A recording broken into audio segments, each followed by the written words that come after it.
불같은 성령으로 저희 가운데 임하셔서 우리 가운데 있는 죄악들을 태우시고 우리 가운데 있는 헛된 소망들을 태우시고 저희들 가운데 온전한 마음, 주님께서 우리 가운데 주시는 성령의 충만함으로 저희 가운데 함께 해주시기를 주여 간절히 원합니다. 주님 충만히 임하신 성령이 우리로 하여금 주의 말씀의 뜻을 잘 이해할 수 있도록 주님 도우시고 저희의 어두운 마음들 비춰주셔서 주님의 뜻을 온전히 깨닫고 그 말씀 앞에 아멘하며 그 앞에 헌신하는 귀하고 복된 시간이 될 수 있도록 주님 인도하여 주옵소서. 모든 것을 통하여 우리 하나님 홀로 높임을 받으시기를 간절히 소망하며 우리의 주님 되시는 예수 그리스도의 이름으로 기도합니다. 아멘.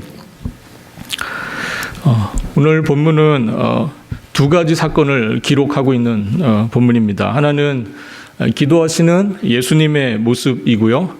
다른 하나는 나병 환자를 치유하시는 그러한 사건을 오늘 저희들에게 소개하고 있습니다. 이 두 사건은 사실은 시간적으로는 그 전날 있었던 안식일의 일들과 연결이 되어 있는 그런 사건입니다. 우리가 지난 주일 살펴본 말씀 본문에 보면 예수님께서 안식일에 가버나움의 한 회당에 들어가셔서 하늘나라 복음을 전해주셨습니다. 그러는 와중에 귀신 들린 한 사람이 등장을 했고요. 예수님께서 그 사람을 고쳐주십니다. 그리고 이어서 예수님께서 회당을 나오셔서 베드로의 집으로 가셨고 베드로의 집에 병으로 앓고 있었던 그의 장모를 병을 또 예수님께서 고쳐주십니다. 그리고 이어서 그러자 그 예수님이 병을 고쳐주시고 귀신 들린 자를 내쫓으신다고 하는 이 소문에 소문을 더하여져서 정말 많은 사람들이 예수님이 계신 집 앞으로 몰려들기 시작했습니다. 각종 병든 사람들 그리고 귀신 들린 자들이 그들이 여러 주변에 있는 이웃과 친구들의 도움을 받아서 예수님 앞으로 나와오게 되었고요. 예수님께서 그들을 보시고 그들을 고쳐주셨습니다. 이들이 찾아온 시간은 우리 32절을 참고해 보면 이미 안식일이 이제 해가 져서 끝나는 시간, 해가 져서 어두운 시간에 사람들이 몰려들기 시작했다는 겁니다. 그래서 정말 늦은 시간까지 아마도 예수님께서 몰려드는 병자들 그리고 귀신 들린 자들을 고치시느라고 정말 분주한 밤을 보내셨을 것이 분명합니다. 정말 늦은 시간까지 쉴 틈 없이 주님께서 찾아오는 사람들을 보시고 그들의 필요들을 헤아려 주셨습니다. 그런데 오늘 본문은 흥미로운 점이 한 가지 있습니다. 오늘 본문에 보면 서로 다른 두 가지의 사건이 기록되어져 있지만 이 두 사건을 연결하는 하나의 중요한 표현이 오늘 본문 속에 등장을 하고 있는 것을 볼 수 있습니다. 먼저 첫 번째 절인 35절과 마지막 절인 45절을 보시면 한적한 곳이라는 표현이 반복하여서 등장하는 것을 보실 수 있을 겁니다. 한적한 곳이라는 이 말의 원래 문자적인 의미는 사막입니다. 사막. 에일레몬이라는 사막, 광야를 뜻하는 그런 표현입니다. 그래서 이 말의 뜻은 광야 같은 곳 또는 사막과 같은 곳, 그래서 고립되고 철저하게 외롭고 아주 단절된 곳, 그런 의미가 있는 표현입니다. 그런데 왜 예수님께서 그 한적한 곳으로 가셨는가 하는 겁니다. 왜 주님께서 그 한적한 곳에 계시느냐 하는 겁니다. 오늘 본문을 저희가 살펴가면서 왜 주님께서 한적한 곳으로 가셨는지 그 이유를 저희들이 살펴보면서 오늘 본문이 전하는 하늘나라의 메시지를 다 함께 살펴보도록 하겠습니다. 먼저 35절로 39절 첫 번째 단락을 보면 앞서 말씀드린 대로 예수님께서 안식일이었음에도 불구하고 매우 바쁘고 분주한 날을 보내신 주님이 그렇게 날을 보내셨습니다. 특별히 해가 진 후에 저녁 늦은 시간에 찾아온 수많은 사람들을 주님이 대했는데 그 사람들은 와서 한가롭게 예수님과 쉬면서 대화를 나누고 음식을 나누기 위해서 온 사람들이 아니었습니다. 그 사람들은 아픈 사람들이었고 귀신에 걸린 사람들이었습니다. 그리고 그의 가족들이고 그의 지인들이었습니다. 모두가 다 주님을 필요로 하는 사람들이었어요. 모두가 다 한결같이 주님을 바라보는 사람들이었습니다. 그러니 주님께서 그 밤에 그 많은 사람들을 대하시고 그들의 필요를 일일이 채워주시느라고 너무나 고단하고 힘든 시간을 우리 주님 분명히 보내셨을 것입니다. 우리와 똑같은 육체를 우리 주님 갖고 계셨기 때문에 우리 주님이 쉴 틈 없이 너무나 많은 분주한 시간을 보내시면서 육신적으로 굉장히 소진되는 그런 시간을 우리 주님께서 그 밤에 보내셨을 것이 분명합니다.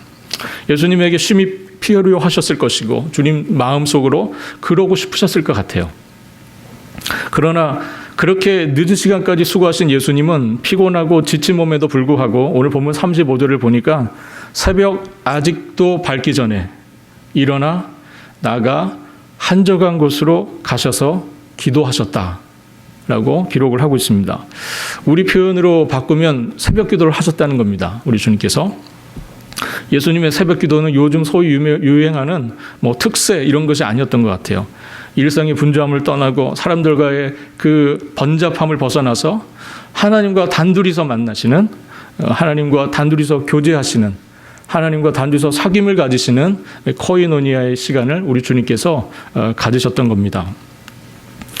마가복음을 읽어보시면 여러분들 예수님께서 기도하시는 것에 대해서, 기도하시는 예수님의 모습에 대해서 세 곳에서 소개를 하고 있습니다. 먼저 오늘 본문 35절입니다. 하나님 나라의 복음 사역을 주님께서 막 시작하실 때쯤이죠. 사역이 이제 막 시작하실 때쯤, 공생애가 시작하실 때쯤 예수님께서 기도하셨다는 모습을 기록을 하고 있습니다.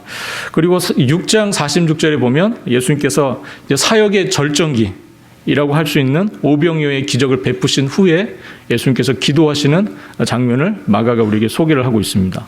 그리고 마지막은 14장 32절로 43절에 보면 우리가 잘 알고 있는 우리 예수님이 십자가의 죽음을 앞두시고 겟세마네 동산에 가셔서 기도하시는 모습, 그것을 마가가 우리에게 소개를 또 하고 있습니다. 이렇게 마가는 예수님의 사역을 시작하실 때, 공생애를 시작하실 때, 공생애 한중앙에 정점에 계실 때, 그리고 공생애를 마지막 마무리하시는 그쯤에 예수님께서 기도하셨다 하는 것을 우리에게 소개해 주고 있습니다. 그만큼 예수님에게 있어서, 예수님의 개인적인 삶뿐만 아니라 공적인 삶에 있어서 기도는 매우 중요한 일이었습니다. 어떻게 보면 시작과 중간과 마지막, 우리가 기승전결이라고 그러죠. 기승전결, 예수님은 기도하셨습니다. 기도. 35절을 오늘 보면 일어나 나가라는 말씀이 있습니다. 일어나셔서 나가셨다, 이런 말씀인데요. 예수님은 복음 선포 사역이 본격적으로 시작되셨음을 우리가 마가는 이 표현을 통해서 우리에게 알려주고 있습니다. 우리가 일하러 나간다는 표현을 쓰죠. 우리가 일어나서 일하러 나간다. 우리가 나간다 할 때 그 의미는 뭡니까? 우리가 일을 한다는 거죠. 일을 시작한다. 예수님이 지금 새벽에 일어나셔서 나가셨습니다. 그것은 이미 예수님께서 사역을 시작하셨다 하는 그런 의미가 되는 겁니다. 예수님의 사역은 기도로 준비된 것이 아니라 기도로 시작된 겁니다. 우리가 이 부분을 좀 기억할 필요가 있습니다. 우리 기도는 준비하는 것이 아니죠. 기도는 뭔가를 위해서 준비하는 게 아니죠. 기도는 이미 그 일을 시작하는 행위입니다. 우리가 습관적으로 하는 표현이 있습니다. 기도로 준비합시다. 많이 들어보셨죠? 기도로 준비합시다. 그런 표현을 우리가 자주 쓰다 보니까 기도가 마치 무엇인가를 준비하기 위한 것으로 인식될 수 있습니다. 뭔가를 준비하기 위해서 기도를 한다고 생각할 수 있죠. 그러나 여러분들, 기도는 이미 그 일을 시작하는 행위입니다. 기도로 시작하는 거죠. 기도로 준비해서 그 일을 하는 게 아닙니다. 그러면 우리가 이 일을 정확하게 기억할 필요가 있습니다. 신자의 삶에 있어서 기도는 모든 일의 시작입니다. 그러므로 어떤 일을 할 때 우리의 일과에서 기도를 하지 않았다 하는 그것은 아주 중요한 것을 하지 않았다, 아주 중요한 일정을 하지 않았다, 그런 뜻이 되는 겁니다. 우리가 기도로 시작하는 것, 그것을 잊지 마시길 바랍니다. 신자의 삶은 기도로 시작하는 겁니다. 그리고 기도로 진행하는 것이고, 그리고 기도 가운데 마무리되는 겁니다. 우리 주님께서 공생애를 그렇게 사셨던 것처럼 신자의 삶도 역시 마찬가지로 우리의 모든 일의 시작은 기도로 시작하는 겁니다. 여러분들이 시작하시는 모든 일들, 여러분들이 계획하시는 모든 일들이 기도 가운데 시작되시길 바라고, 기도 가운데 힘주시는 주님의 능력을 체험하시길 바라고, 기도 가운데 이 일을 확신 있게 마무리해 주시고 확신 있게 우리에게 응답해 주시는 하나님을 체험하시는 여러분들의 삶이 되실 수 있기를 바랍니다. 한적한 곳이라고 하는 것은 문자적으로는 앞서 말씀드린 것처럼 광야를 의미한다고 말씀드렸습니다. 실제로는 그러나 이 광야와 같은 곳이라는 의미는 아마 사람들에게 방해받지 않는 곳, 인기척이 없는 곳, 그 정도의 의미가 될 거라고 생각합니다. 왜 예수님은 날이 밝기 전, 아직도 어두운 그 새벽에 그 시간에 기도의 시간을 선택하셨을까 하는 겁니다. 그 이유는 아마도 새롭게 시작되는 그 새날에 하나님의 창조에, 하나님의 이거 일하심에 동참하시기 위해서 우리 주님께서 그 새벽 첫 시간에 기도를 하셨다는 겁니다. 우리가 창세기 1장을 보면 반복되어 나오는 표현이 있습니다. 저녁이 되고 아침이 되었다 하는 겁니다. 저녁이 되고 아침이 되매 몇째 날이다. 이렇게 계속 말씀이 이어집니다. 아침이라고 하는 시간, 그것은 하나님의 창조가 시작되는 시간이라는 거죠. 아침이 되어서 하나님께서 일을 시작하시는 겁니다. 그러므로 밤이라고 하는 시간은 쉼과 침묵과 정죄의 시간이지만 아침이라고 하는 시간, 이른 시간, 아침이라고 하는 것은 활동과 창조의 시간이시죠. 우리 하나님께서 일하시는 시간이라는 뜻입니다. 따라서 예수님께서 새벽에 깨어서 기도하셨다고 하는 것은 곧 밝게 될 그 아침, 그 창조가, 하나님의 창조가 일어나는 그 시간, 하나님과 함께 하시기 위해서, 그 창조 역사에 동참하시기 위해서, 하나님의 일에 참여하시기 위해서 우리 주님께서 기도로 하루를 시작하셨다 하는 겁니다. 구약 성경을 보면 수많은 신앙의 우리 믿음의 선배들이 기도의 시간들을 새벽 시간에, 이른 시간에 가진 것을 우리가 여러 곳에서 확인해 볼 수 있습니다. 우리가 대표적으로 시편 5편 3절의 말씀을 보면 여호와여 아침에 주께서 나의 소리를 들으시리니 아침에 내가 주께 기도하고 바라리이다. 이렇게 말씀합니다. 여호와여 아침에 주께서 나의 소리를 들으시리니 아침에 내가 주께 기도하고 바라리이다. 구약 성경을 좀 더 참고하여 다른 곳을 보면 이 이른 아침이라고 하는 시간, 새벽이라고 하는 시간은 하나님의 능력을 간절히 기다리는 사람들이 정말 그렇게 소망하고 기다리는 시간이었음을 우리가 확인해 볼 수 있습니다. 창세기 22장을 보면 하나님의 명령을 따라서 아들 이삭을 모리아 산에서 제물로 드려야 했던 아브라함의 모습이 기록되어 있습니다. 창세기 22장 3절에 보면 아브라함이 아침에 일찍이 일어나 나귀의 안장을 지었다고 이렇게 기록을 하고 있습니다. 또한 출애굽기 7장 15절을 보면 하나님은 이스라엘 백성들을 종살이했던 그 애고롭으로부터 인도하여 내라니 명령을 모세에게 했고요.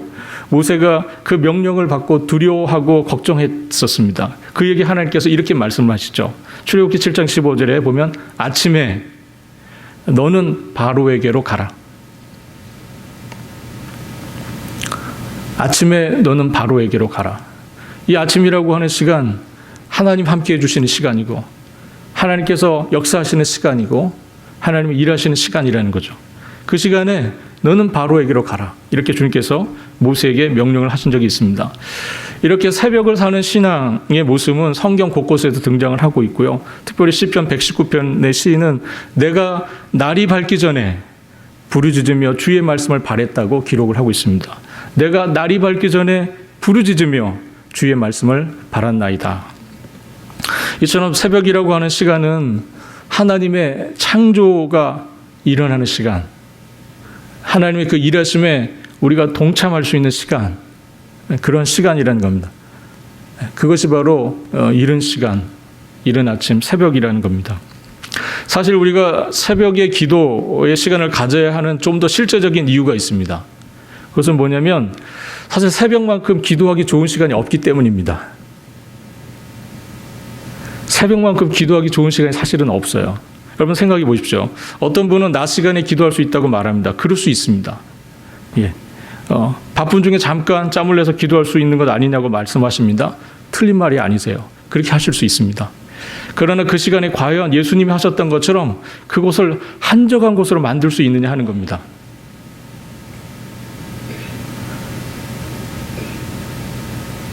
예수님이 하셨던 것처럼 그 시간, 그 장소를 한적한 곳으로 만들 수 있느냐. 그렇다면 그 시간이 어느 시간이든 사실 관계는 없는 겁니다. 그러나 그 시간을 반드시 한적한 곳으로 만들어야 됩니다. 인기척이 없는 곳, 방해받지 않는 곳, 하나님과 독대할 수 있는 곳. 그런 시간과 장소라면 어느 시간이든 어느 장소든 사실 관계가 없을 거예요. 왜냐하면 그것은 한적한 곳이기 때문에. 많은 우리 신앙의 선배들이 새벽 시간을 가장 좋은 기도의 시간으로 삼았던 이유는 사실은 그 시간만이 우리가 유일하게 내가 의지로 정할 수 있는 시간이기 때문에 그렇습니다.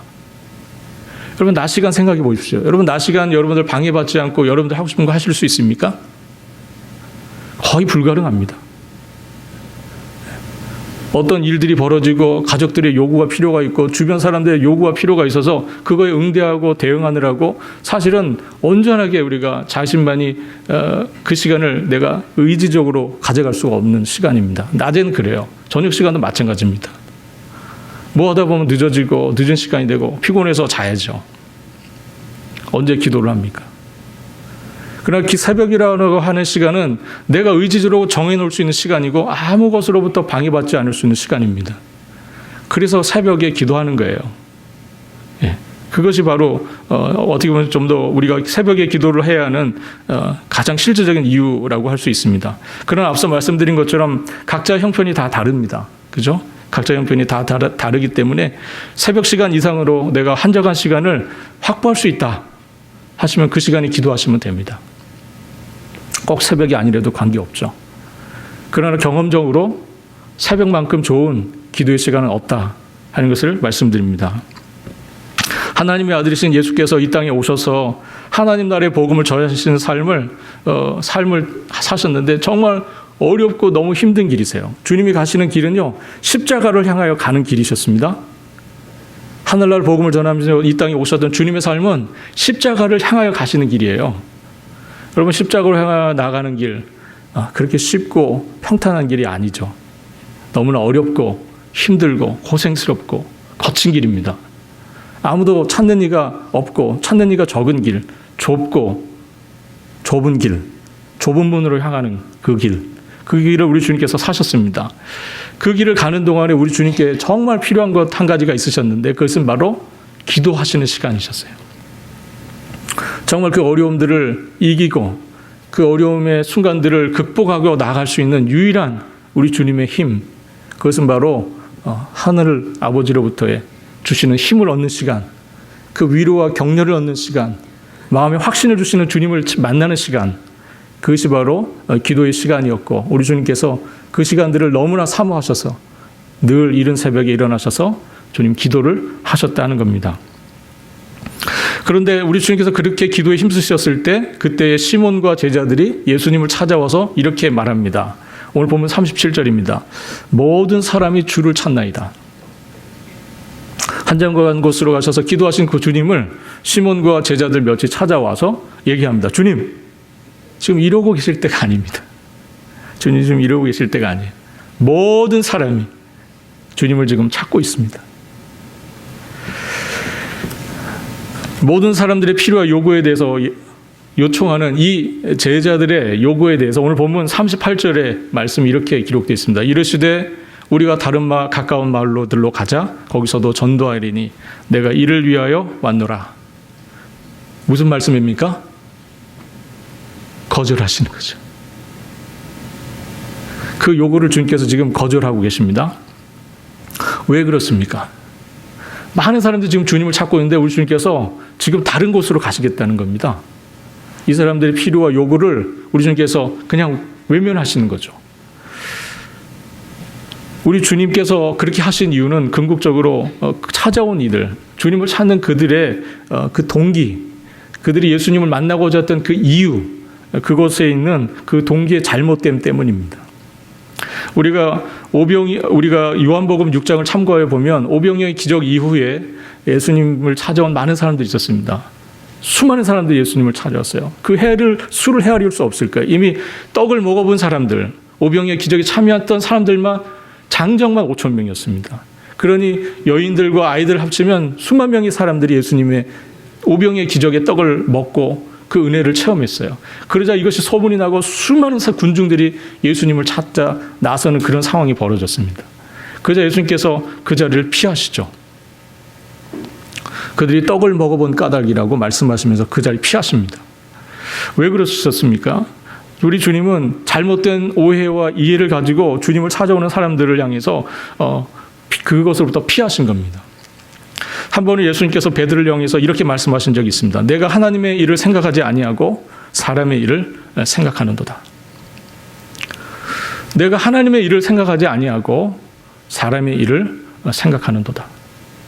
우리 주님이 이렇게 말씀하신 적이 있습니다. 그러면서 베드로를 아주 심하게 책망하신 적이 있어요. 우리는 때때로 우리의 잘못된 동기와 의지를 가지고 잘못된 목적을 가지고 주님 앞에 나올 때가 있습니다. 예수님께서는 그런 것을 잘못했다고 지금 말씀하고 계시는 거예요. 자신의 필요와 요구와 욕망을 가지고 왔기 때문에 결국 그 사람들은 자신의 의의를, 자신의 뜻을 이루기 위해 주님 앞에 나온 것이지 주님 앞에 나와서 주님의 뜻을 이루어 드리고자 함이 아니었기 때문에 그렇습니다. 결국 자신들의 필요를 보장해 줄 수 있는 예수가 그들에게 필요했고 그렇게 자신들의 뜻을 이루어 줄 예수가 필요했던 겁니다. 나의 주, 나의 하나님이라고 예수 그리스도를 고백하는 것이 아니라 나의 필요를 위한 예수, 나를 위한 예수가 필요했던 겁니다. 여러분들 주님 앞에 나오셨는데 어떤 의도와 동기와 목적을 가지고 주님 앞에 나오셨습니까? 여러분들의 이 나오심의 궁극적인 이유는 나의 주, 나의 하나님 되시는 예수 그리스도에 대한 고백입니까? 그 목적으로 나오셨나요? 아니면 내가 가지고 있는 삶의 이유와 목적과 다양한 동기들 때문에 나오셨습니까? 물론 그렇게 나오실 수도 있고 그렇게 나오시는 것을 우리 주는 어떤 의미에서는 외면하지 않으세요. 왜냐하면 실제로 많은 이들이 나와서 주님 앞에 병원 고침을 받고 그들의 필요를 채워주신 주님을 체험했기 때문입니다. 그러나 오늘 어떻게 보면 예외적으로 우리 주님께서 이렇게 하신 이유는 그럼에도 불구하고 주님께서 이 분명한 목적과 분명한 그 이유를 우리에게 새롭게 주의 제자된 우리에게 새롭게 상기시켜 주시는 그 목적이 있다고 생각합니다. 결국 이들의 마음속에는 사실 예수님을 찾아왔지만 예수님이 없었던 겁니다. 왜 그렇습니까? 예수님은 그들의 삶의 주인이 아니에요. 그들은 그들의 삶의 스스로의 주인 되어서 자신들의 필요의 목적을 이루기 위해서 주님을 이용하고 싶었던 겁니다. 좀 더 노골적으로 말하자면 그런 이유 때문에 그랬던 겁니다. 다른 것이 제자들의 마음 속에는 이미 주님이 왕이 되시고 주님이 그리스도 되신다는 그 확신이 없었던 거예요. 어떻게 보면 그들의 마음 속에는 예수님 없고 자신들만 있었던 겁니다. 그러한 예수님을 우리가 그렇다고 보니까 예수님과 비교해 볼 때, 예수님의 그 기도하셨던 모습과 비교해 볼 때 어떻게 보면 이 제자들에게는 기도의 시간이 없었다고 볼 수 있습니다. 이들에게는 욕망이 이끌리는 삶 외에는 기도하는 삶이라고 하는 것이 없었던 겁니다. 여러분들의 삶은 어떠세요? 여러분들의 일상은 어떠신가요?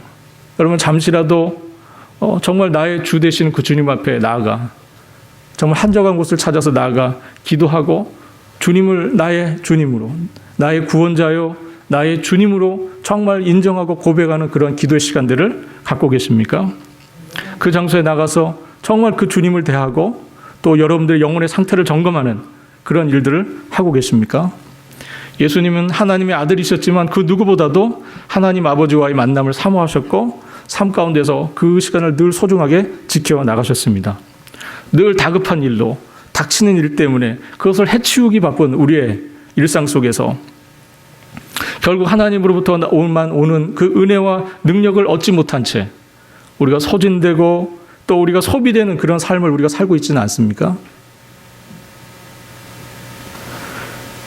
한적한 곳, 외딴 곳으로 나가실 수 있기를 바랍니다. 도울 일 없는 인생을 의지하지 말라고 주님께서 말씀하고 있고요. 오직 능하신 주님, 지혜로우신 주님 앞으로 나아오라고 우리 주님께서 초대하십니다. 그 주님 앞으로 나가실 수 있기를 바랍니다. 오늘 본문 두 번째 이야기를 살펴보겠습니다. 오늘 본문에 한 나병 환자가 예수님 앞에 나와서 무릎을 꿇고 병 낫기를 간청하고 있습니다.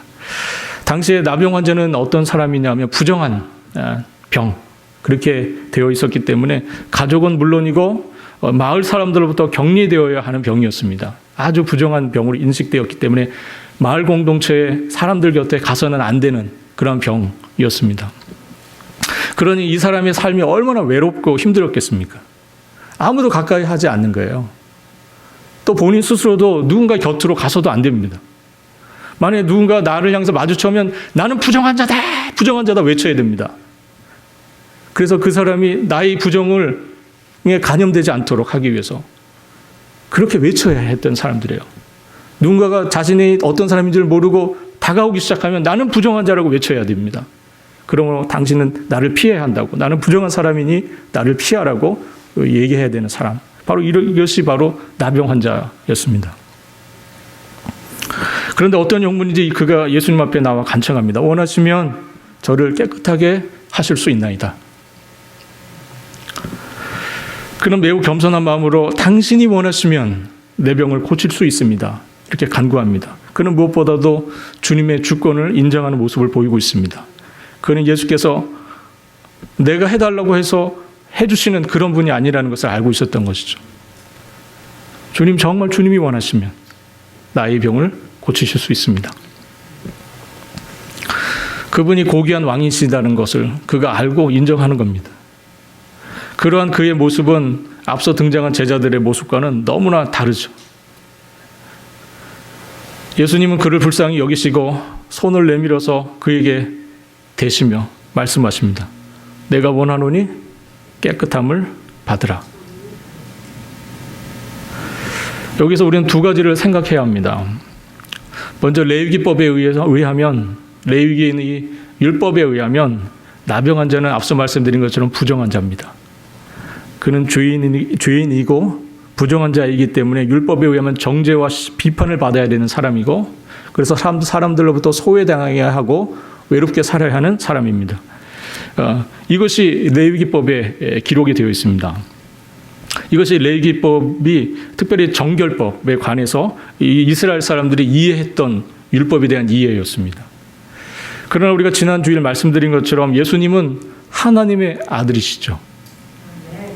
하나님의 아들이시기 때문에 하나님 율법을 주신 하나님의 마음을 누구보다도 잘 알고 계시고, 율법을 주신 하나님의 그 의도와 동기와 목적을 너무나 잘 알고 계시는 하나님의 아들이시기 때문에, 율법을 주신 이 백성들의 율법을 주신 하나님의 그 의도와 목적을 너무나 잘 알고 계셨기 때문에 우리 주님께서는 이 정결법의 목적이 부정하다는 것을 드러내는 데 있는 것이 아니라 부정한 자를 정결하게 하고 깨끗하게 회복시키는데 그 의도와 목적이 있다는 것을 우리 주님 너무나 잘 알고 계셨습니다. 정결법은 부정하다는 것을 드러내고 정죄하는 데 목적이 있는 것이 아니라 이 정결법은 이 자를 회복시키고 깨끗하게 하고 다시 하나님의 백성으로 온전한 하나님의 사람으로 회복시켜 주는데 그 의도와 목적이, 주신 말씀의 이유가 있다는 것을 우리 주님 너무나 잘 알고 계셨습니다. 그래서 우리 주님께서 율법이 금지하는 것이 이미 분명한 것을 알으셨음에도 불구하고 환자에게 손을 대셨습니다. 이건 율법을 어기는 겁니다. 그러나 우리 주님은 그 율법이 어떤 이유로 주신 것인지를 너무나 잘 알고 계셨기 때문에 온전한 회복과 정결함의 놀라운 역사를 위해서 주님께서 그 사람을 이렇게 만집니다. 문자적으로 예수님은 부정한 자의 몸을 만졌기 때문에 정결법에 의하면 부정한 자를 만져서 부정하게 되는 것이 맞아요. 예수님 부정해지시는 겁니다. 그러나 예수님은 어떤 분이십니까? 우리와 육신 똑같이 갖고 계시되 죄는 없으신 분이시죠. 오히려 예수님의 정결함이 그 사람의 부정을 씻어내는 역사가 일어났습니다. 할렐루야. 주님을 만나면 그렇게 되는 겁니다. 우리는 부정을 갖고 있기 때문에 다른 사람의 부정을 전염시킬 수 있는 존재이지만 우리 주님은 그런 분이 아니시죠. 우리 주님은 정결하신 분이시고 거룩하신 분이시기 때문에 그분이 우리를 만나면, 우리를 만지시면 우리의 부정이 떠나가고 우리의 부정이 씻겨 나가는 겁니다. 우리 주님께서 그를 참으로 불쌍히 여기셨습니다. 참으로 불쌍히 여기셨습니다. 오늘 본문에 보니까 그를 보시며 가슴 아파하셨습니다. 영적으로, 종교적으로, 사회적으로 보면 정말 외로운 삶을 살아야 하는 사람입니다. 모든 공동체로부터 떨어져서 외롭게 살아야 하는 사람입니다. 아무도 찾아주는 사람이 없는 사람이에요. 그런데 우리 주님께서 그 사람을 불쌍히 여기셨습니다. 긍휼히 여기셨습니다. 그리고 그를 만져주셨습니다. 그리고 깨끗함을 입으라고 말씀하여 주셨습니다. 우리가 로마서와 갈라디아서의 말씀을 보면 율법의 완성은 사랑입니다. 믿음, 소망, 사랑, 그 중에 제일은 사랑이죠. 하나님은 사랑이십니다. 요한일서의 말씀처럼 우리 하나님은 사랑이세요. 그 사랑의 마음으로 우리 주님께서, 그 하나님의 마음으로 우리 주 예수 그리스도께서, 하나님의 아들이신 그리스도께서 그 병자를 치유하여 주셨습니다. 그러나 오늘 이후의 이야기를 살펴보면 치유된 후에 그 사람은 이 사실을 알리지 말라는 예수님의 엄한 경고에도 불구하고 주변의 치유 사실을 알리는 것으로 오늘 본문이 기록하고 있습니다. 결국 이 사람이 자신의 치유 사실을 주변에 널리 알림으로 말미암아 이 일로 인해서 예수님은 사역에 도움을 받았습니까? 사역에 방해를 받으셨어요. 안타깝게도. 가버나움에서의 아주 성공적인 사역을 하셨죠. 예수님께서. 정말 수많은 사람들이 밀려오는, 밤이 늦도록 많은 사람들이 찾아오는 그런 사역의 놀라운 성공 가운데 예수님께서 계셨습니다. 그러나 그 가운데서도 예수님은 하나님의 뜻을 찾고 하나님이 원하시는 것을 잊지 않고 그 소명 가운데, 부르심 가운데 나아가시려고 새벽에 일어나서 한적한 곳에 나가셔서 하나님께 기도하셨어요. 그러나 이 병자는 어땠습니까? 이 병자는 오늘 본문 45절을 보면은요, 치유의 감격, 그가 치유의 감격에 도취되어서 주변에 예수님의 엄히 경고하신 말씀을 잊어버리고 그가 오히려 예수님 주변의 사람, 자신의 치유 사실을 알리면서 예수님의 사역을 방해하는, 그래서 결과적으로 예수님을 어느 쪽으로 몰아갑니까? 한적한 곳으로 가게 만드는, 예수님 그 상황을 피해서 한적한 곳을 피하셔야만 하는 그런 상황이 되고 말았습니다. 나병 환자의 감격을 우리가 모르는 바가 아닐 겁니다. 그가 병이 치료받았으니 얼마나 기뻤겠습니까? 정말 그 기쁨을 우리가 상상할 수 없을 겁니다. 너무나 기쁘고 감격스럽고 행복하고, 그럼에도 불구하고 주님께서 분명하게 그에게 절제하라, 침묵하라 말씀하셨습니다. 그 말씀에 그는 순종해야 했죠. 그는 병이 확실히 나았기 때문에 제사장에 가는 일은 나중에 가는 것이라고 생각했을지 모릅니다. 병이 나았으니까 급하게 갈 이유가 없는 거죠. 나중에 가도 된다고 생각했을지 모릅니다. 그렇게도 지장이 없을 거라고 생각했던 것 같아요. 오히려 자신이 소문을 내어주면 예수님의 사역에 도움이 될 거라고 생각했는지 모르겠습니다. 하나님을 돕는 일이라고 여겼을 것 같아요. 그러나 주님의 일을 한다는 것이 오히려 그 주님의 발목을 묶어버리는 그런 일이 되고 말았습니다. 우리가 절제되지 않는 그런 열정, 그런 일들이 우리가 어떻게 주님의 사역에 불필요한 일들을 만들고 주님의 사역을 어렵게 하는지를 이 경우를 통해서 우리가 볼 수 있습니다. 우리는 내가 하나님의 일을 스스로 돕겠다고 발벗고 나서기 전에 반드시 주님이 내게 먼저 지시하신 것이 있다면 그 작은 일부터 순종하고 그 일에 복종하는 것을 훈련해야 할 것입니다. 그렇게 훈련이 몸에 배이지 않고서 우리가 주님의 일을 한다는 것은 어떻게 보면 순서가 바뀌는 일이죠. 순서가 바뀐다는 것은 혼란이 온다는 뜻입니다. 과열된 열심, 무분별한 판단, 그리고 성급한 결정 때문에 정말 우리 주님께서 한적한 곳으로 몰리실 수밖에 없는 상황이 되고 말았습니다. 우리 공동체에는 그런 일이 없을까요? 우리가 결국 우리 주님을 이 공동체에 들어오지 못하게 하고 우리 주님을 문밖 외딴 곳으로, 한적한 곳으로 밀쳐내는 그런 일들은 우리 가운데 없을까요? 우리가 한번 스스로를, 우리 공동체의 삶을 이 말씀을 통해서 비춰볼 일입니다. 우리도 치유된 나병 환자처럼 잘못된 일을 할 수 있는 어리석음이 사실 우리 가운데 있습니다. 우리도 주님의 발을 나의 불순종으로 묶어버리고 결국 주님의 이름을 전하는 일에 어려움을 주는 그런 일들을 우리가 할 수 있습니다. 바로 그런데 정말 이 교훈이 우리에게 교사가 되어서 우리로 하여금 이러한 일들이 우리 공동체에는 없기를 바랍니다. 오늘 말씀을 정리하겠습니다. 우리가 오늘 말씀을 통해서 계속해서 말씀드리는 것은 우리가 한적한 곳으로 나가야 한다는 겁니다. 한적한 곳으로 나가야 한다. 우리가 그 외딴 곳으로 나아가서 기도해야 한다는 겁니다. 기도해야 한다. 아무도 방해할 수 없는 정말 나와 주님만의 그 시간을 통해서 정말 주님의 뜻이 무엇인지를 물어야 합니다. 우리가 무엇인가를 하기 전에 우리가 해야 하는 일은 기도로 시작하는 거예요. 기도 가운데 시작되어서 그 일이 정말 주님이 원하시는 것인지, 그 가운데 정말 주님의 뜻이 나타나는 것인지를 우리가 늘 물어야 합니다.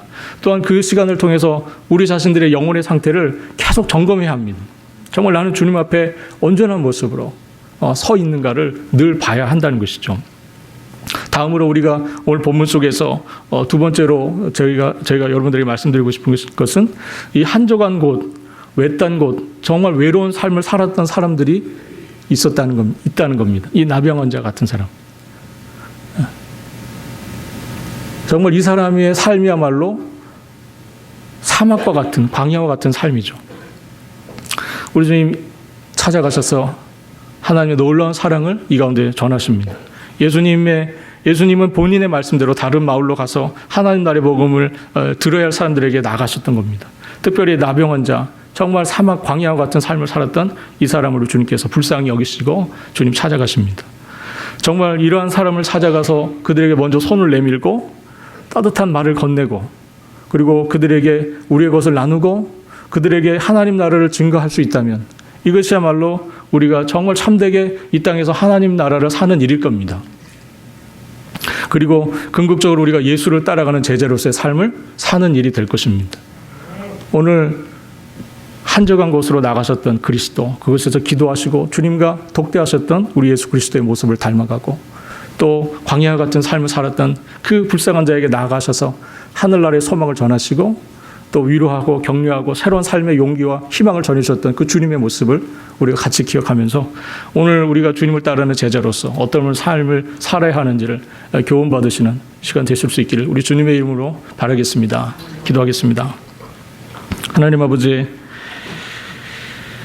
오늘 한적한 곳으로 나아가셔서 기도하셨던 주님의 모습을 보며 주님, 저희도 역시 정말 우리 하나님과 홀로 만날 수 있는 시간들을 갖고 그 시간들을 통해서 정말 우리 하나님이 원하시는 말을 듣고 또 우리의 영혼의 상태를 점검해 나가는 귀한 일들이 우리 가운데 있도록 주께서 도와주시기를 원합니다. 또한 우리 주님, 정말 광야와 같은 삶을 살고 있는 그 불쌍한 영혼을 향하여 주님 찾아가셔서 손 내미시고 하늘나라의 복음을 전하시고 하나님의 사랑을 전하고 증거하셨던 우리 주님의 모습을 봅니다. 주님, 저희도 주님을 따라가는 제자들로서 저희들도 이 모습 닮아 하나님 아버지 광야 같은 삶을 사는 이 땅의 백성들 향하여 나아가고 찾아가 그들에게 하늘나라 복음을 전하고 증거하는 저희들의 삶이 될 수 있도록 주님 인도하여 주옵소서. 감사와 영광을 주님께 홀로 드리오며 우리의 주님 되시는 예수 그리스도의 이름으로 기도합니다. 아멘. 준비하신 예물을